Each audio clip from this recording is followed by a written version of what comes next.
Here we are with the Skewworks running the sample demo for .NET Clix. We start off with a menu bar and a little label telling us to use the menu strip to navigate. We'll go over to basic controls first and take a look at some of our controls. We've got a picture box here, loaded a picture, a label, a rich text label, which allows us to do different font styles and colors within the same label. We've got a panel here that contains a label inside of it and a command button. So we're going to press the command button to go back.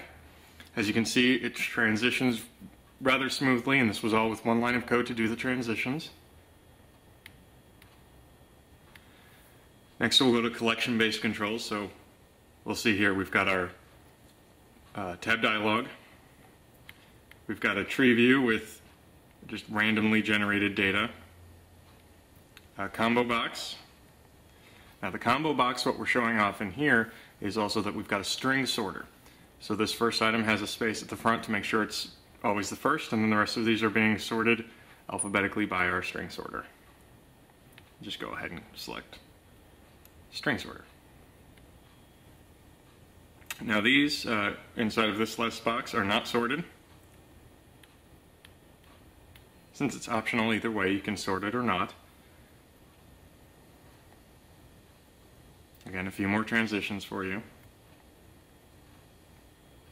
And of course, you're always going to need inputs. So we've got a checkbox over here, a couple of radio buttons. Now radio buttons have group names to them, so if you wanted to have different sets of radio buttons that all responded individually, you can go ahead and do that just by setting their group name. Here we have a numeric up-down, and we've tied that to this progress bar here. So as we change the numeric up-down value, we're also changing the progress bar value.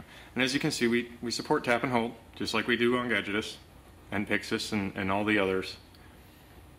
Text box control, and you can see in this one, this is the updated text box from Gadgetus that allows you to just point and tap to reset your caret.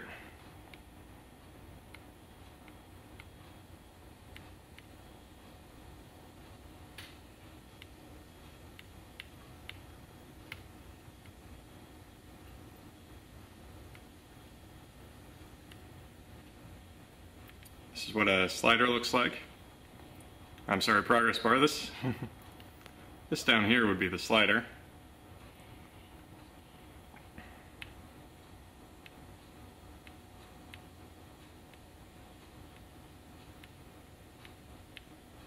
As you can see, not only can you click and drag on it, which is a little difficult to do from this perspective, but you can also click over, same as the progress bar, or the scroll bar.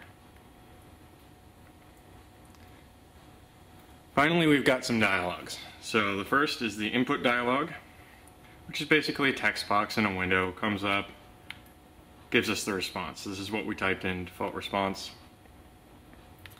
We've also got a prompt, which you can do OK only, OK cancel, yes no. And the rest of the dialogues are open and save dialogues. Now, those work fine when you have something mounted to them, an SD card or a USB card. It's not recommended to be used inside of the emulator or without a drive attached. So for this example, we don't have anything attached, and we can see if we open that up, it'll still come up. But we'll have some issues loading things because there aren't any drives. And as you can see there, we canceled out. So that's a look at .NET Clix and the controls that it offers. I hope you enjoyed it.